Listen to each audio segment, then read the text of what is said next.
اس دولت کا نام ہے جو صرف مومن کے پاس ہے، کافر کے پاس نہیں۔ نبی پاک علیہ السلام نے فرمایا الدعاء سلاح المومن، دعا مومن کا ہتھیار ہے، کافر کے پاس یہ ہتھیار نہیں ہے۔ مومن جب اپنے مالک کے حضور دعا مانگتا ہے نا، دنیا میں آپ کسی سے زیادہ مانگے تو وہ ناراض ہو جاتا ہے، وہ کہتا ہے بھائی تو نے تو کام بنا لیا ہے، کل بھی دیا تھا، پرسوں بھی دیا تھا، روز روز تجھے کون دے؟ میرے نبی پاک علیہ السلام نے فرمایا جو اپنے رب سے زیادہ مانگتا ہے رب اس سے زیادہ راضی ہوتا ہے، زیادہ راضی ہوتا ہے۔ اب دعا مخصوص اوقات نہیں دعا کے، فرمایا اذا دعا، جب بھی دعا مانگو گے تمہارا رب تمہاری دعا کو، جب بھی دعا کرتے رہنا چاہیے، ہر وقت دعا میں بندہ شامل رہے، اللہ کے ذکر میں شامل۔ یہ جو قرآن مجید نے کہا نا یا ایھا الذین آمنوا اذکروا اللہ ذکرا کثیرا، اے ایمان والو اپنے رب کا ذکر کثرت سے کرو، وسبحوہ بکرۃ واسیلا، اور صبح و شام اسی کی پاکی بیان کرو۔ تو اس سے مراد یہ نہیں ہے کہ تسبیح لے کے سارا دن مسجد میں بیٹھے رہو اور کام کوئی نہ کرو، بلکہ اس کا مطلب یہ ہے کہ روٹی شروع کرو تو اللہ کے نام سے، اختتام کرو تو اللہ کے نام، سو جاؤ تو رب کا نام لے کے، سویرے اٹھو تو اللہ کا نام لے کے، جب تمہیں کوئی چیز اچھی لگے تو ماشاءاللہ کہو، جب کوئی مصیبت آئے تو کہو انا للہ و انا الیہ راجعون۔ تو سارا دن اللہ کا ذکر جاری رہے گا۔ نبی پاک صلی اللہ علیہ وسلم نے مسلمان کو ایک دوسرے سے ملنے کا طریقہ بتایا۔ مصیبت آئے تو کیا کہنا ہے؟ صرف فوت کی پہ نہیں کہنا، اس کی وضاحت کر دو۔ کوئی بھی الذین اذا اصابتہم مصیبہ، جب بھی کوئی مصیبت آئے اللہ کے بندے کہتے ہیں ہم اللہ کی طرف سے آئے ہیں اور اللہ کی طرف ہی ہم نے لوٹ جانا۔ تو میرے عزیز ہر وقت اللہ کا ذکر جاری رہے گا، ہر وقت زبان پہ رب کریم کا۔ دیکھیں نا نبی پاک علیہ السلام نے ہمیں ملاقات کا طریقہ بتایا۔ ایک صحابی آئے تو انہوں نے آ کے کہا السلام علیکم، نبی پاک علیہ السلام نے فرمایا رب تعالیٰ نے اسے 10 نیکیاں عطا فرمائی ہیں۔ دوسرے آئے تو انہوں نے کہا السلام علیکم ورحمۃ اللہ، تو محبوب فرمانے لگے، امام بیہقی نے اس کو لکھا ہے، محبوب فرمانے لگے رب کریم نے اسے 20 نیکیاں عطا فرمائی۔ ایک اور آئے، عرض کیا السلام علیکم ورحمۃ اللہ وبرکاتہ، محبوب فرمانے لگے اللہ نے اسے 30 نیکیاں عطا فرمائی۔ اچھا اس کا مطلب کیا ہے؟ السلام علیکم، تم پر سلامتی ہو، سادہ ترجمہ یہ ہے کہ تم سلامت رہو، تم سلامت رہو، ورحمۃ اللہ وبرکاتہ، تم پر اللہ کی رحمت بھی ہو اور اس کی برکتیں بھی۔ وہ کیا کہتا ہے؟ وہ کہتا ہے وعلیکم السلام، تم پر بھی سلامتی ہو، ورحمۃ اللہ وبرکاتہ، اللہ کی رحمت ہو اور اس کی۔ یہ جو مسنون دعائیں ہیں نا جو حضور نے ہمیں دعائیں سکھائی ہر موقع پہ، ان کا کمال دیکھیے۔ اب ایک مسلمان نے آتے کہا السلام علیکم، اس کا مطلب کیا ہے؟ تم پر۔ اب وہ جھگڑا کرے گا، اسے مارے گا، اس کا مال چھینے گا، اس نے تو آتے ہی کہا ہے تم پر سلامتی ہو۔ تو جو سلامتی کی دعا دینے والے ہیں وہ جیب تھوڑی کاٹیں گے، وہ غبن تھوڑی کریں گے، ڈاکہ تھوڑا ڈالیں گے۔ اسلام نے لفظ ہی وہ سکھایا ہے کہ فرمایا جب تم نے ملنا ہے تو تم نے دعائیں کرنی ہے ایک دوسرے کے۔ اب ہمارے ہاں نئے نئے لفظ آ گئے، ٹیلی فون اٹھایا تو کہا ہیلو، اس کا کیا ترجمہ ہے؟ کون ہے؟ اس کا کیا ترجمہ ہے؟ جی جناب، اس کا کیا مطلب؟ ہم نے دیکھا بڑے بڑے سمجھدار لوگ السلام علیکم کی بجائے کہتے کیا حال ہے؟ بھائی کیا عجیب بات ہے، بھائی کیا حال ہے کا کیا مطلب؟ وہ بات نہیں کرنے کی بات ہے۔ اور کچھ تھوڑا سا جو ادیب ہیں، جو بیچارے حروف کے پیچ و تاب میں رہتے ہیں، وہ کہتے ہیں آداب عرض ہے۔ وہ کیا ہوتا ہے؟ اسلام نے دعا سکھائی السلام علیکم، یہ کتنی خوبصورت دعا ہے۔ جب آپ گھر کے اندر داخل ہوئے تو آپ نے دعا دی السلام علیکم، یہ دعا دی آپ۔ ایک صحابی حاضر خدمت ہوئے، عرض کی یا رسول اللہ صلی اللہ علیہ وسلم میرے گھر میں غربت رہتی ہے، کیا کروں؟ نبی پاک علیہ السلام نے فرمایا جب بھی گھر جایا کرنا گھر والوں سے سلام لیا کر، گھر والوں سے کیا کہا کر؟ السلام علیکم، جب بھی گھر جائے۔ یعنی گھر آیا، اب گھر والوں نے بتایا کہ کہ ماچس کی ڈبیا تو لے آؤ۔ اب یہ دکان کونے پہ تھی گھر والے پہ، وہاں سے ماچس کی ڈبیا لے کے واپس گیا تو کہنے لگا السلام علیکم۔ پھر گھر والوں نے کہا وہ بتانا یاد ہی نہیں رہا، چینی بھی ختم ہو گئی ہے۔ تو یہ پھر گیا چینی لینے، لوٹ کے آیا تو کیا کہا؟ جب اللہ چاہتا ہے تو کہے، جب اللہ کے رسول چاہتے ہیں تو کہے۔ اس کا ترجمہ یہ ہے کہ تو کیا ہے، تو سلام لے۔ اللہ رسول چاہ رہے ہیں کہ تو سلام لے تاکہ تیرے گھر میں سلامتیاں ڈال دی جائیں۔ تو فرمایا سلام لینی ہے تو نے، اور ساتھ تو نے اس طرح کرنا ہے کہ 3 دفعہ سورۃ اخلاص کو پڑھنا ہے۔ امام قرطبی نے اس کو لکھا ہے۔ اس نے کہا حضور غربت بڑی ہے، غربت بڑی ہے تو کہ وظیفہ بتائیں۔ فرمایا جب بھی گھر جاؤ سلام لو اور 3 دفعہ سورۃ اخلاص پڑھو۔ وہ صحابی کہتے ہیں میں پکا ہو گیا۔ اب وہ کچھ دنوں کے بعد، کچھ عرصے کے بعد، کچھ مہینوں کے بعد واپس آئے تو صحابہ کرام علیہم رضوان فرماتے ہماری خواہش تھی کہ یہ کچھ بیان کرے، اب بتائے جو وظیفہ لے کے گیا تھا اس کا رزلٹ کیا نکلا۔ کہتے اس نے بڑی حیرت انگیز بات کی، حیرت انگیز عجیب انداز میں۔ کچھ لوگوں کا دل ہوتا ہے نا کہ مجھے ملے میرے پڑوسی کو نہ ملے، اور کچھ کا دل ہوتا ہے یار مجھے بھی ملا ہے اور الحمدللہ میرے پڑوسی کو ملا ہے۔ تو صحابی جب حاضر ہوئے تو صحابہ کہتے ہیں ہمیں تجسس تھا کہ یہ کچھ بتائیں، تو حضور نے فرمایا کیا حال ہے تیرا؟ کہا یا رسول اللہ کمال ہی ہو گئی ہے حضور، میں جب بھی گھر جاتا ہوں سلام لیتا ہوں اور 3 دفعہ سورۃ اخلاص پڑھتا ہوں، میں تو امیر ہو ہی گیا ہوں، میرے تو ہمسائے بھی امیر ہو گئے۔ کتنا پیارا ہے یہ جملہ، کتنا حسن ہے، اتنا اچھا لفظ کسی اور کے پاس ہے ہی نہیں جو الفاظ ہمیں ہمارے رسول نے عطا فرمائے۔ اس کو اپنائیے، اس کو اپنائیے۔ یہ الگ بات ہے کہ لوگ مطلب کے لیے سلوٹ کر لیتے ہیں بڑا سارا، لیکن مطلب کے لیے نہیں۔ جس کو جانے اس سے بھی سلام لیں، جس مسلمان کو نہیں جانتے اس سے بھی۔ تو نبی پاک نے ہمیں مسنون دعائیں سکھائی۔ رات کو جب سونے لگے اللہ کے رسول صلی اللہ علیہ وسلم نے ہمیں دعا سکھائی۔ حضور نے فرمایا جب سونے لگو تو مسلم شریف میں فرمایا تم نے یہ دعا پڑھنی، اللہم باسمک اموت واحیا۔ تم نے کہنا اے اللہ میں تیرے نام پر مرتا ہوں اور تیرے نام پر جیتا ہوں۔ نبی پاک صلی اللہ علیہ وسلم نے ایک حدیث میں فرمایا کہ یہ جو نیند ہے نا یہ موت کی چھوٹی بہن ہے، یہ موت کا ایک حصہ ہے۔ جس طرح انسان سو جائے تو کوئی خبر نہیں ہوتی کیا ہو رہا ہے، بالکل وہ اٹھا ہے تو اس نے کہا ہو یہ کیا ہوا، سو جاتا ہے نا آدمی اسے خبر نہیں ہوتی، اوہو میں نے تو 11 بجے اٹھنا تھا یہ تو 3 بج گئے، اب اسے خبر نہ رہی۔ سوتے ہوئے لوگ چوری کر لیتے ہیں، بلکہ اس طرح بھی ہوتا ہے کہ آدمی نے ککڑ اترنا تھا، وہ پنڈی سے آ رہا تھا لیکن وہ سویا ہوا تھا، آنکھ تب کھلی جب کاموں کی آ گیا تھا، اب اس کا اس پر زور ہے۔ تو فرمایا کیا پتا اب تو کھل گئی کاموں کی، جا کے لاہور جا کے کسی جگہ پہنچ کے، تو یہ بھی ممکن ہے کہ کھلے ہی نہ، نیند ہی موت کا سبب بن جائے۔ تو تو کہہ کے سو یا اللہ تیرے نام پہ سو رہا ہوں، اللہ کس نام پہ سو رہا ہوں یار۔ اگر ہم ان دعاؤں کا حسن سمجھے مت، اللہم باسمک اموت واحیا، یا اللہ میں تیرے نام پہ سوتا ہوں اور تیرے نام پر اٹھتا ہوں، گویا کہہ رہا ہے یا اللہ میری نیند بھی تیرے فضل سے ہی ہے، اور اگر آنکھ کھل جائے تو وہ بھی تیرے فضل سے ہی ہے۔ کتنا اعلیٰ نبی پاک علیہ السلام نے انداز سکھایا۔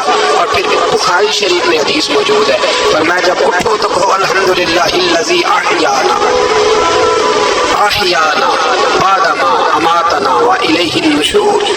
فرمایا جب تم سو کے اٹھو تو پھر کہو اے اللہ ساری تعریفیں تیرے لیے، تمام تعریفیں جس نے ہمیں موت کے بعد حیات دی، موت کے بعد فرمایا احیانا بعد ما اماتنا، ہمیں مرنے کے بعد گویا اللہ کا شکر ادا کر کے آنکھ کھل گئی۔ دیکھیں کس طرح اسلام مسلمان کو اللہ کے ساتھ جوڑتا ہے۔ فرمایا شکر کا آنکھ کھل گئی کہ یا اللہ تیرا شکر ہے تو نے موت کے بعد ہمیں دوبارہ حیات عطا فرمائی، یہ شکر ادا کرو۔ گویا تم یہ نہ کہنا کہ میں اٹھ گیا ہوں تو میرا کمال ہے، یہ نہ سمجھنا میں اٹھ گیا ہوں تو میں بڑا پابند ہوں، جب میں ارادہ کر لوں کہ میں نے 11 بجے اٹھنا ہے تو پھر میں اٹھ جاتا ہوں۔ یہ نہ کہنا کہ یہ الارم بڑا اچھا ہے، یہ مجھے اٹھا لیتا ہے۔ ذہن کے اندر خیال کر کہ نیند تو موت کی طرح تھی، یہ جو میں اٹھ گیا ہوں تو اپنے رب کے فضل سے اٹھا ہوں، جو میں اٹھ گیا ہوں جو ابھی اٹھے ہیں وہ تو بول دینا کم از کم کہ میں اپنے رب کے فضل سے اٹھ گیا۔ تو دعا سکھائی. پھر دیکھیے نبی پاک صلی اللہ علیہ وسلم نے فرمایا جب تم بیت الخلاء میں جاتے ہو نا، واش روم میں جاتے ہو، تو گندی چیزیں ہوتی ہیں وہاں، شیطان ہوتی ہے، جنات ہوتے ہیں، یہ گندگی پہ ہوتے ہیں. جب تم واش روم جاؤ، بیت الخلاء جائے، تب بھی دعا مانگو. کیا دعا مانگو؟ وہ دعا بھی نبی پاک صلی اللہ علیہ وسلم نے ہمیں تعلیم فرمائی اور بخاری میں ہے. کہا پڑھا کرو اللہم انی اعوذ بک من الخبث والخبائث. کہو اے اللہ ناپاک چیزوں سے میں تیری پناہ مانگتا ہوں، وہ نر ہو یا مادہ ہو. اللہ میں تیری پناہ مانگتا ہوں. واش روم کے اندر بہت ساری بری چیزیں ہوتی ہیں. جوان میری بات پر توجہ فرمائیں، وہاں بہت ساری گندی چیزیں ہوتی ہیں. انسان کئی دفعہ واش روم میں جاتا ہے، اسے وسوسے زیادہ آتے ہیں. یہ نوٹ کریں میری بات. اصل میں نا ہم بات ڈھونڈ رہے ہیں علاج اپنی بیماریوں کا، حالانکہ علاج تو سارا مدینے والے رسول کے پاس موجود ہے، محبوب کے پاس ساری دوائیاں ہیں. تو نبی پاک علیہ السلام لیکن نا انسان واش روم میں جاتا ہے، اسے وسوسے آتے ہیں، برے خیالات آتے ہیں، وہ گناہ کی طرف کئی دفعہ مائل ہوتا ہے. تو کہا تو دعا پڑھ کے جاؤ اللہم انی اعوذ بک، یا اللہ میں تیری پناہ مانگتا ہوں من الخبث والخبائث، ہر خبیث اور بری چیز سے میں تیری پناہ مانگتا ہوں، وہ نر ہو یا کتنا عظیم دین ہے، کتنا عظیم میرے مصطفیٰ کریم کا وہ والا دین ہے. اصل میں اللہ کرے پی اے پاس بچے کو بیت الخلاء کی دعا بھی یاد ہو جائے، ایسے یاد ہو جائے، اور اس کے ماں باپ سمجھ لے کہ جوان ہو گیا ہے، اب ہو سکتا ہے اس کی طرف شیطان حملہ زیادہ کرے، اسے خراب کرنے کی کوشش کرے، تو لہٰذا اسے دعا سکھائی جائے تاکہ اس کو پہلے سے پتا ہو کہ میں نے اس بے ایمان سے بچنا کس طرح سے. اب آپ دیکھیے نبی پاک علیہ الصلوۃ والسلام نے ہمیں دعا سکھائی. مصنف ابن ابی شیبہ میں کون سی دعا؟ واش روم سے نکلنے کی. اللہ اکبر، بڑی زبردست دعا ہے، بڑی زبردست. آپ یقین کریں اس ایک ایک دعا پر ایک ایک پورا بیان ہو سکتا ہے، ایک ایک. یہ نہیں میں کہہ رہا کہ میں کوئی عالم فاضل آدمی ہوں، آپ کہیں گے کہ بتا رہے ہیں میں بڑا بڑا لکھا ہوں. صرف یہ عرض کر رہا ہوں کہ اس کے فوائد پر، ثمرات پر جو اللہ تبارک و تعالیٰ امت کو دیتا ہے، ان دعاؤں کی جو فضیلت حدیثوں میں آئی، اور پھر جو اس کے فوائد ہیں اس پر بات کروں تو ایک دعا تقاضا کرتی ہے تو اس پر پورا ایک لیکچر ہونا چاہیے. دیکھیے آپ واش روم سے نکلے، دعا کیا ہے؟ دعا کے لفظ کیا؟ الحمدللہ الذی. ایک حدیث میں لفظ ہے غفرانک، غفرانک، اے اللہ میں تجھ سے بخشش چاہتا ہوں. اور جو مشہور اور معروف ہے مصنف ابن ابی شیبہ کی روایت فرمایا الحمدللہ الذی اذهب عنی العذاب عافانی. فرمایا اے اللہ تیرا شکر ہے، واش روم سے نکلا ہے تو کہہ رہا یا اللہ تیرا شکر ہے تو نے مجھ سے اذیت دور کی، وعافانی، اور تو نے مجھے عافیت عطا کر دی. اذیت دور کر دی اور عافیت. بولیے واش روم سے نکلا ہے تو کیا کہتا ہے؟ یا اللہ تیرا شکر ہے تو نے مجھ سے اذیت دور کر دی اور مجھے عافیت. ڈاکٹر حکیم ہومیوپیتھک ایک چیز پر متفق کم ہوتے ہیں، پتہ ہے نا آپ کو، لیکن اس بات پر سب کا اتفاق ہے کہ اگر کسی کو قبض ہو جائے نا تو شاید 70 یا 72 بیماریاں لگ جاتی ہیں. اور جب آدمی کو قبض ہوتی ہے نا، پیٹ کے اندر فضلہ جم جاتا ہے، خارج نہیں ہوتا، اس کو اعصاب کی بیماری ہوتی ہے، اس کے ذہن پر اثر ہوتا ہے اس چیز کا. آپ یہ مت سمجھیں کہ کھانا کھانا ہی ایک کمال ہے. اللہ نے یہ بھی نعمت بنائی ہے کہ کھانا جب خارج ہوتا ہے تو وہ بھی اللہ کا بہت بڑا احسان ہے. تو فرمایا تو سمجھا ہی نہیں، اگر تجھے قبض ہو جاتی، تیرے پیٹ کے اندر وہ چیز جم جاتی، تیرے لیے کتنی تکلیف کا باعث تھی. ان لوگوں سے پوچھئے جو اس کے بیمار ہیں، اس کے مریض ہیں، وہ کتنی تکلیف میں رہتے ہیں، سر میں درد ہوتا ہے، سر چکراتے ہیں. ایک بہت بڑا روڈ ایکسیڈنٹ ہوا تو ڈرائیور سے لوگوں نے پوچھا کہ مسئلہ کیا ہے؟ تو کہنے لگا میں قبض کا مریض ہوں، تو میں کھانا کھا لیتا ہوں تو میرے ذہن پر وہ اس قدر زیادہ گیس کا غلبہ ہوتا ہے کہ میں سخت تکلیف میں ہوں. نبی پاک علیہ الصلوۃ والسلام نے ہمیں سمجھایا اور بتایا کہ سمجھ لو یارو، کھانا کھانے کی نعمت اللہ نے تمہیں عطا فرمائی ہے، لیکن کھانا کھانے کے بعد اس کا اخراج بھی اللہ کی بہت بڑی نعمت ہے، تو اللہ کا شکر ادا کرو۔ پھر جب آپ گھر سے نکلیں گے تو بھی اس کی دعا ارشاد فرمائی، بسم اللہ توکلت علی اللہ، اللہ کے نام سے گھر سے نکلتا ہوں اور میں نے بھروسہ بھی اللہ کے نام پہ کیا۔ جب گھر سے نکلیں تو کس کے نام پہ بھروسہ کریں؟ بولیے حضرت رابعہ بصریہ رحمت اللہ علیہ، آپ تشریف لے گئیں حج کرنے، جس دن واپس آئی اپنا اونٹ کہہ کے جاتی دفعہ کہنے لگی اللہ میں تیرے حوالے کر کے جا رہی ہوں اور بسم اللہ توکلت علی اللہ، بھروسہ بھی تیری ذات پہ ہے۔ جس دن واپس آئی نا اسی دن کسی نے بتایا کہ اماں آج تیرا اونٹ مر گیا ہے، تو اونٹ کے سرانے کھڑی ہو کے کہنے لگی مولا میں تو تیرے نام پہ تیرے پہ بھروسہ کر کے گئی تھی، تیرے حوالے میں تو تیرے گھر گئی تھی۔ تو لوگ کہتے ہیں اماں کے منہ سے لفظ نکلے تو اونٹ زندہ ہو کے کھڑا ہو گیا، کھڑا ہو گیا۔ اماں کہنے لگی نہیں تمہیں غلطی لگی ہے، مرا ہی نہیں تھا، پہلے سے موجود تھا، وہ اپنی کرامت بھی نہیں ظاہر ہونی تھی۔ تو بھائی گھر سے نکلے تو کس لفظ پر کہ یا اللہ میں تیرے بھروسے پہ نکل رہا ہوں، میں اس کے دو فائدے ہوں گے، ایک تو آپ اللہ کی امان میں جا رہے ہیں، اللہ کی امان میں آ رہے ہیں، اور دوسرا جس گھر کو آپ چھوڑ کے جا رہے ہیں اسے بھی اللہ کی امان میں دے کے جا رہے ہیں۔ تو کتنا لذت والی دعا ہے جو نبی کریم علیہ السلام نے ہمیں سکھائی۔ اب ذرا حدیث سنے خوش ہو کے، دیکھیں حضور نے دعا سکھائی، فرمایا جب دیکھ لو نا کسی کو ہنستا ہوا، کیا کرتا ہوا؟ ماشاءاللہ، آپ تو ہنسنے لگے۔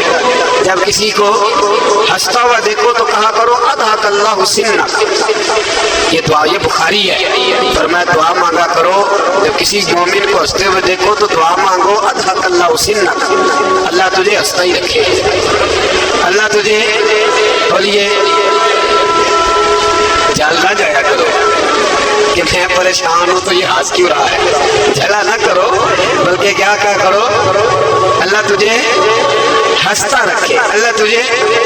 نبی پاک صلی اللہ تعالی علیہ وآلہ وسلم نے فرمایا، ترمذی میں حضرت اسامہ بن زید رضی اللہ تعالیٰ عنہ سے حدیث مروی ہے، حضور نے فرمایا جس نے کسی کے ساتھ احسان کیا اور جس پر احسان کیا، اگر اس نے یہ دعا پڑھ دی نا جزاک اللہ خیرا، تو فرمایا اس نے اللہ کی بھی پوری حمد کر دی اور محسن کا صحیح شکریہ بھی ادا کر دیا۔